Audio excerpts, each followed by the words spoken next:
What's going on, everybody? Welcome back to the Playbook Sports Podcast. It's another day, another Daniel Jeremiah mock draft. This time we're on to mock draft 3.0. I'm still getting over a cold. Sorry about that. As you guys can see on the screen here in front of you, I have not clicked on this yet. It is still blue. I do not know who he goes with what. The only thing I can see on here is the title. Giants, Steelers, Titans go QB, Cowboys go wide receiver. So don't know who goes where. Let's react to this live and let's get into it. I'm assuming it's got to be Cam Ward at pick 1, but then pick 2, Pick 1, Titans go, Cam Ward, QB out of Miami. Yep, I think that is almost locked in. I feel like this is one you can pencil in. I would be shocked on draft night if this is not the pick at pick number 1. It just seems like that's how they're building it. You know, they haven't reached out to any of the veteran QBs. Will Levis is very clearly not the guy. Sorry, Titans fans who seem to think maybe that he is. They're building so that way they could take Cam Ward. So let's just move on to pick 2. Cleveland goes with Abdul Carter. I don't hate that. I think that it will be fun to watch what they decide to do. Could take Shedeur Sanders, like he says here. I do know that Adam Schefter said that if he could say one thing about the draft, like that's concrete, it's that the Browns come away with a quarterback. Here they obviously don't at pick 2. So I think Shedeur Sanders is not that level of prospect, and I do think Abdul Carter is. I think Carter at pick 2 is reasonable. Very high upside edge rusher. Obviously, the guy's an absolute monster. You could tell me he goes at pick 1. I wouldn't argue with that. So Cleveland goes him, which means Giants probably goes Shedeur, right? Yep, Shedeur Sanders at the Giants. Yes, agree. I disagree with him here, though. It says Abdul, if he's available at 3, that might change things. Why? You've got Kayvon Thibodeaux and Brian Burns. Honestly, I think that if Abdul Carter was available here because, say, Shedeur goes at pick 2, I still think Travis Hunter should be the pick in that case.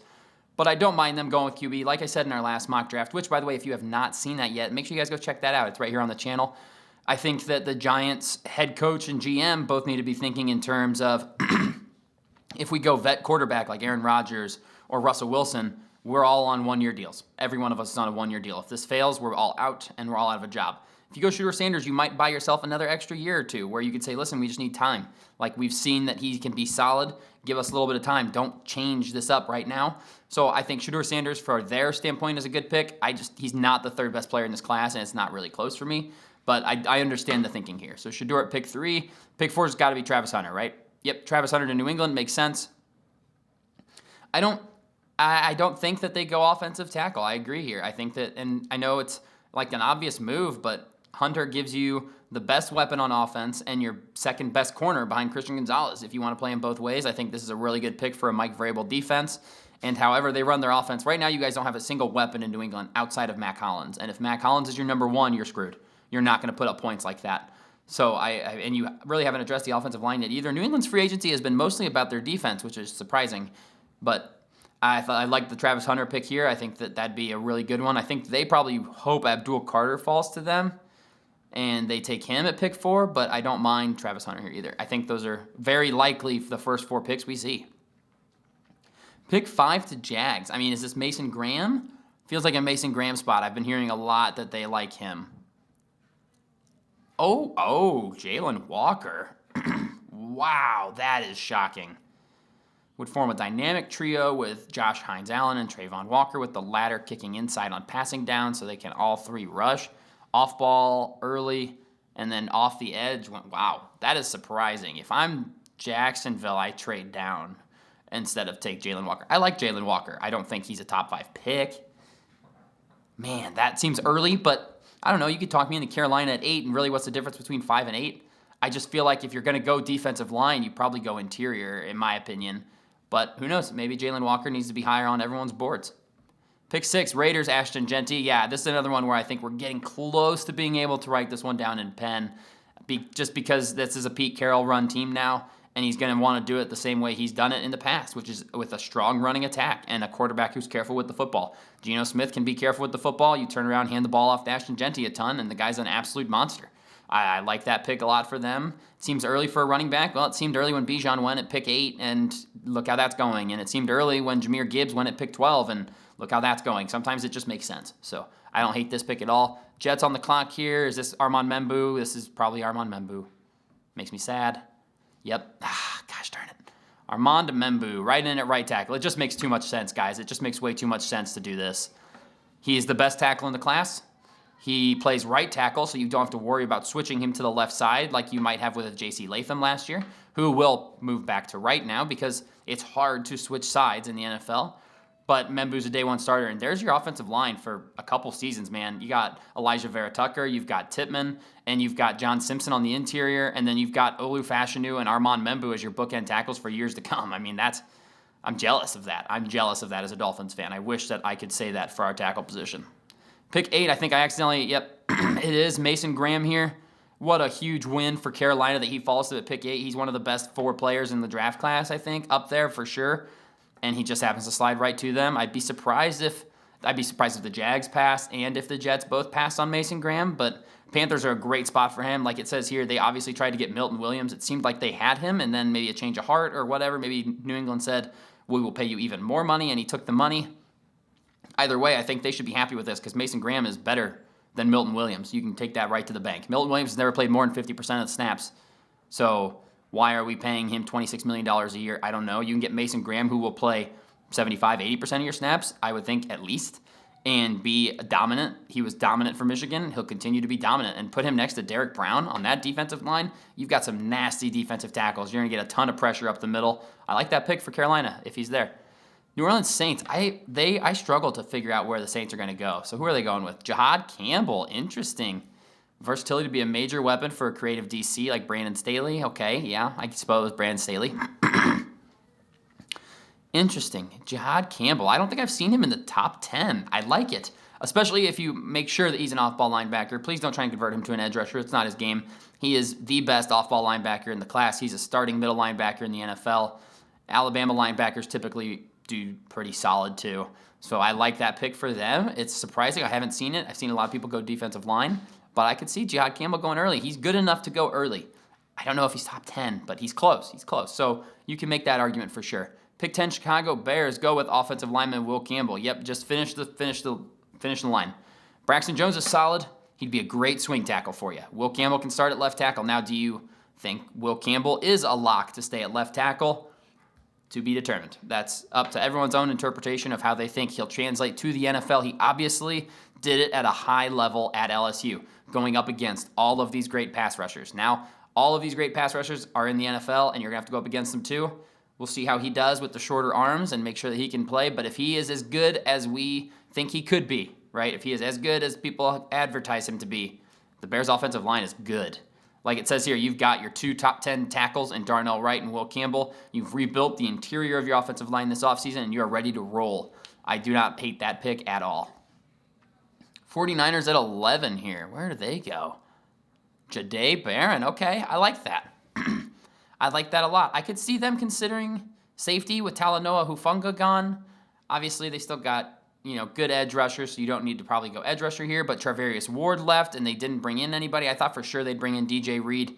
They did not. Jahdae Barron has an argument for the best corner in the class. He played great. He's just a little smaller to stay on the outside, but he played great on the outside at Texas this year, so I don't mind this pick at all. I think he's definitely up there for CB1, depending on how you view Travis Hunter and Will Johnson. I think they're all 3 right there, so I don't mind this pick at all for San Francisco. They've got to rebuild that defense for sure.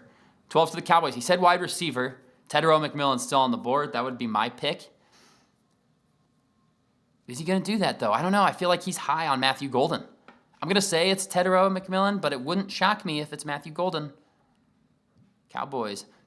Matthew Golden. Yep. Omarion Hampton, I think, is a good spot, too. I think this would be interesting to see if they take him at 12. Some would say that's way too early. I don't know, man. Omarion Hampton's pretty damn good. Matthew Golden. Man, that's early for him. I'm sorry. That's too early for Matthew Golden, in my opinion. This guy, he ran super fast, but he doesn't run that fast on tape. In his tape, when you watch Matthew Golden play, he does not show you 4.29 speed. You don't see that, which is why it was such a shock that he did it. Because I don't care how fast you run without pads. I need to see how you run with pads, and with pads, he looks like a 4.4, 4.5 guy, which isn't slow by any means. Interesting. I would have liked Tedero McMillan. I would have liked Luther Burden. I would have probably liked Emeka Egbuka all over him, but that's just me. You may love Matthew Golden and think this is a home run. I don't know. Cowboys fans, what do you guys think about Matthew Golden at pick 12? Moving on, Miami Dolphins. It's got to be a safety, right? You let Javon Holland go. Yeah, you brought in Melifonwu. I don't really care about that. You need a safety desperately, so my guess is Malachi Starks. Nick Eamon-Wari is the boomer bust. Nick Eamon-Wari is a guy that tested unbelievably, has the Derwin James build for safety, could be awesome. Malachi Stark, he probably has the highest ceiling of the safeties, but a lower floor than Malachi Starks, who is high floor, also a high ceiling kind of guy. Maybe just not as athletically gifted as Eamon-Wari. I would go Malachi Starks with this pick, personally. I would go with Malachi Starks if he's on the board. And they do. Okay, good. Whew. Further we get into evaluation, more teams I find that are in love with him. Yeah, he's awesome, man. We can't just drop him for kicks, right? What has he done that would make you drop him? He looks great. Super fluid, very good mover, super instinctual safety. Then it's a huge need. I know you don't want to draft for need in the first round, but it's also talent. When talent, best player available, and need kind of mesh, it's a great thing. I like this pick. I know I want offensive line. I do think that the second round's a really good spot for us to address offensive line, though. Colts at 14, it's got to be Tyler Warren, right? I mean, if we're just trying to predict what's going to happen, it's got to be Tyler Warren. Yeah, it's got to be Tyler Warren. No matter who the quarterback is, it should be Anthony Richardson. I don't even know why it's up for debate. They need to get their quarterback easy completions. I've said it the whole offseason, and even in last season. Warren's a great blocker, great route runner, gets open, great hands. He would be their starting tight end day number one. Who else is their tight end? I was just talking about this with Bobby, our resident Colts fan. Like, yeah, you could get players, but they may not start. Like Nick Eamon-Wari, yeah, maybe you need a safety. He won't start. You just signed Cam Bynum. You could maybe use a corner. Do you go with Will Johnson here? Maybe.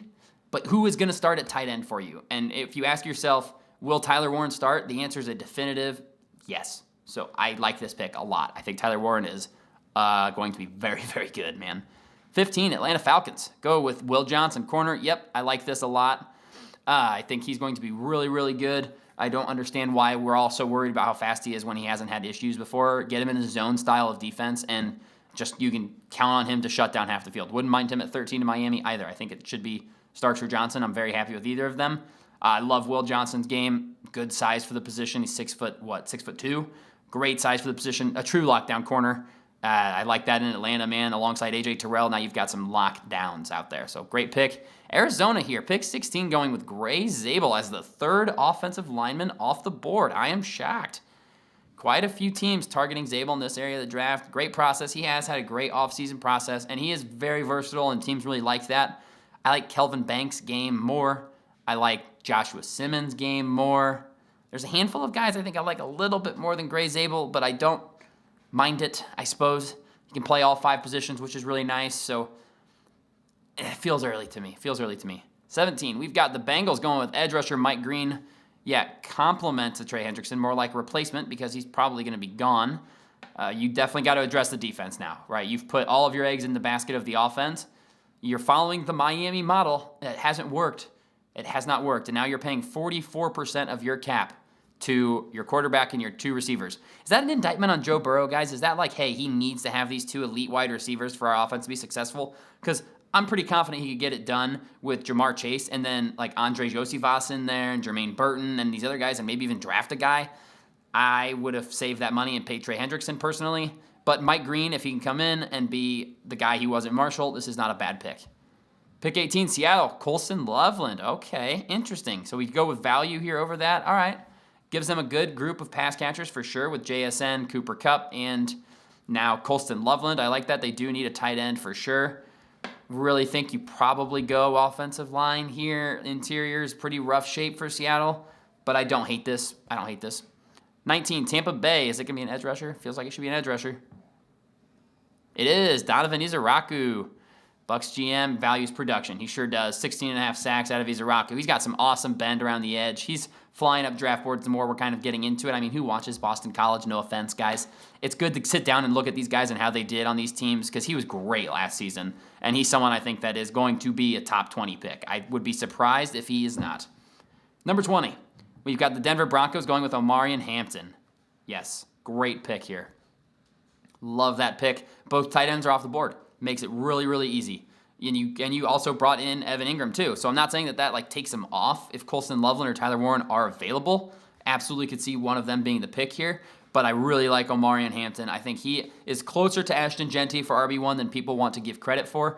But he's not RB1. That's obviously Ashton Jeanty. But Omarion Hampton is a do-it-all, bell cow running back who can give you 300 touches a season, and they're good touches. Behind an offensive line built by Sean Payton, a young quarterback with some weapons out there. he'd be fun to watch. He would be a fantasy football asset. I can guarantee it. Pick 21, we've got the Steelers going Jackson Dart. I forgot the title says the Steelers went quarterback. Wow, okay. Yeah, who is going to be their QB? Because can Jackson Dart start day one? I don't know. Isn't this the spot they picked Kenny Pickett at? Was he picked 21 also? Don't love that. I know there doesn't mean anything, but I don't love that. Are they going to bring in Rodgers? Are they going to bring back Russ? I mean, they obviously have to do something at quarterback. But I think if you bring in Jackson Dart, you're setting him up to struggle. Also, why would you trade a second for DK Metcalf when you don't have a quarterback to throw him the football? I'm confused by Pittsburgh's offseason. I'll just be blunt. Very confused. This pick would be confusing as well. I get it, I suppose. You need a quarterback. You need a future at the position. But, man, I don't know. Steelers fans, what do you guys think about 21 going Jackson Dart? I don't know about that. 22, Chargers go with Tetairoa McMillan. Unbelievable. That's, unbelievable value. I know that they don't truly value that. Jim Harbaugh doesn't love the number one receivers. It's not really his style. But you can't pass on this guy. He just ran, a 4.5 40, and he's 6'5". So he can move, and he can jump, and he can catch. And he's got some of the best hands, if not the best hands in the class. Like he says here, I won't be shocked if he goes in the first 8 picks. Totally agree. 22 is an all-time steal here. An all-time steal for the Chargers. Chargers fans have got to be ecstatic about this pick if this happens, man. Sheesh. 23, Green Bay goes Maxwell Hairston. Interesting pick here, okay? Because Will Johnson's off the board, Travis Hunter's off the board, so Hairston goes as CB3. I don't hate that. Wouldn't mind to see someone on the edge for them. They've been whiffing on these picks a lot. And, they just went Lucas Van Ness 2 years ago, and he's not getting any production. Wouldn't hate someone like a Shamar Stewart in this spot or even a James Pierce Jr., someone to get after the passer. They need it. But it is a good point. Corner is a serious need for them. So I don't hate this pick because Jair Alexander may be gone. So now you've got to do something. Now, I don't know what the story is between the off-the-field stuff. I don't really care at this moment in time until he gets in trouble for it. It doesn't matter. But that being said, I like the player. Is he a top 25 pick? I don't know. It feels a little early, but I can see it. This is a pick we made in our last mock draft. Spoiler alert, absolutely love this pick. You give Brian Flores and Nick Eamon-Warry in the backfield, especially after Cam Bynum just left. There's a starter right there, and Harrison Smith can't play forever either. Yeah, this is a guy, he would be a problem in a Brian Flores blitzing scheme. He's also really solid in man coverage. Like, he's not a bad coverage guy. He's an excellent tackler. 7.2% missed tackle rate is elite. That's unbelievable. He's a guy that you can put out there on an island, and at the worst case, he's going to bring his guy down. He's going to make the tackle. And Brian Flores will love to have him on the defense. I love this pick to Minnesota a lot. 25, Houston goes Kelvin Banks Jr. That's one they probably should just go ahead and sprint the card in if he's there. You dismantled your offensive line in Houston. You had one good piece in Laramie Tunsil, and you got rid of him. Now what do? I don't know. Kelvin Banks Jr. is a pretty good place to start at least because he can play anywhere on the offensive line. I would say he could play both tackle and guard positions. So that's pretty solid. It is obviously the number one priority. I think you draft him to make him your left tackle of the future, and you probably draft another offensive lineman in the second round. I'm not kidding. You got to. Absolutely have to. So I like the Kelvin Banks Jr. pick. I think he's the third best tackle in the class. So I would have him above Grey Zabel, but I love this for Houston. 26, Rams go Trey Amos, corner out of Ole Miss. Okay. Yeah, 4.4 340. Great corner, great size, very good ability, and yeah, just really solid, man. Like, that's not a whole lot of elite things to say, but a whole lot of really good things to say. And LA just continues to build up on that defensive side of the ball. Wouldn't hate a receiver here, truthfully, because they're almost all, like Luther Burden and Egbuka are both still on the board here. Wouldn't mind that, considering Kupp is now gone, so you have a lot of targets to dish out. The more I talk about it, the more I'd love Luther Burden here to them. But I don't mind Trey Amos for sure. 27, we've got Baltimore going with defensive tackle Derek Harmon. Okay, Derek Harmon getting a lot of love. I like Walter Nolan better. I like Walter Nolan a lot better. I think Walter Nolan should be a top 15 guy in this class personally. But I do not mind Derek Harmon. Really good pass rush from the interior too, which I really like to see. So we'll go Derek Harmon here. And then pick 28 here, we've got, please hold. Sorry about that, everybody. But Derek Harmon, like I said, I would have gone Walter Nolan here for sure. Oh, I'm spoiling picks. No. Detroit going Mykel Williams. I like this pick. I like this pick a lot. One of the better elite run-defending edge rushers in the class. Detroit obviously needs edge rushers for sure. You got a ton of upside here in this guy. He maybe is not the greatest pass rusher at this point in his career, but he has all of the tools you want to see on the edge. I think that he's probably has the potential to be the more well-rounded edge rusher between him and James Pierce, because Pierce is really, really good as rushing the passer, struggles more against the run. Mykel Williams, you do not really have that problem with. So I don't mind this pick. And then pick 29, as you guys can see, it's Azareye'h Thomas. That's earlier than I've seen for him, but I like that. I like that pick. I mean, he's 6'3", looked awesome at the Shrine Bowl. I think he's got a really, really high ceiling, truthfully, and Washington just needs defensive players desperately. You've got to start getting some talent on the defensive side of the ball. I would have argued, you could use offensive line, but they just traded for Laramie Tunsil, so that kind of takes that need away. So I'm going to go, I like Azareye'h Thomas here, and I think that's a smart pick for them. I'm curious, Commanders fans, what do you guys think about that one? Pick 30, Buffalo Bills go with Kenneth Grant. Gosh, dang it. What a pick, man. That's such a good pick. How is he still on the board at pick 30? Kenneth Grant going to Buffalo. I mean, yeah, they just signed Larry Ogunjobi, facing a 6-game suspension already. Kenneth Grant is massive with elite athleticism for his size. This dude can absolutely move. A super strong player. Him next to Ed Oliver will be a real issue for teams trying to run on them, man. So I like the Kenneth Grant selection there. 31, Chiefs go Josh Simmons. What a home run pick for them. This guy should be gone in the first 20 picks without a question. You desperately need a tackle, and Josh Simmons is a ready, tailor-made left tackle for you. Now, is his knee going to be okay? That's going to be the big question. Interviews and seeing how he does and getting the medicals to all check out. If they all do, there's no way he's available after pick 20. However, in this instance, he is, and the Chiefs get their starting left tackle, and I love that for them.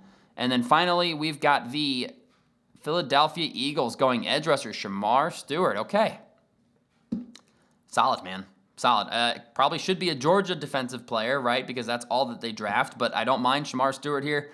If you're going to go anywhere to learn how to play on the defensive line or offensive line, it's Philadelphia, who just continues to have stud after stud after stud. And Brandon Graham did just retire, and they lost Josh Sweat. I think edge has become a pretty significant need for them. They did have, they signed Bryce Huff last offseason, and they have Nolan Smith too.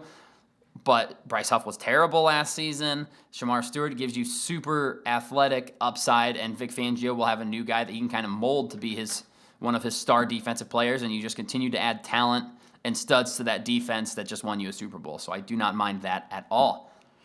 Not a ton of picks I really hate here. Gray Zabel one is shocking. Tedero, some players falling, but this is a good class. It's a solid draft class. It's not as great as others, but it is pretty solid, and you can argue anywhere from picks like 15 down to 50. There are guys that are going to be available. You're like, how is that guy not a first rounder? Like Tyler Booker probably should be a first round guard. Not here. Don't see him here. Siobhan Revell, I think, is worthy of first round consideration. Don't see him here. I think Josh Connerly Jr. is worthy of first round consideration. Don't see him here. There's so much talent in this draft class too. And James Pierce obviously should be a first rounder. Not here. So it'll be interesting. It'll be a lot of fun to watch how it plays out. I'm really excited to be there in person for this first round and to see these picks all be made. But I think that it's a deep class, and you can argue between 30 guys to go within a 10-pick range. So it'll be fun to see how it plays out. And that's all I've got for you guys in reacting to Daniel Jeremiah's mock draft. Make sure you guys stay tuned to the channel. Make sure you're subscribed. We've got a ton of draft content coming your guys' way. The draft's in a little over a month. We've got all of our position ranking videos to come out in the near future. And obviously, we'll continue doing mock drafts every single week. So we'll see you guys in the next one.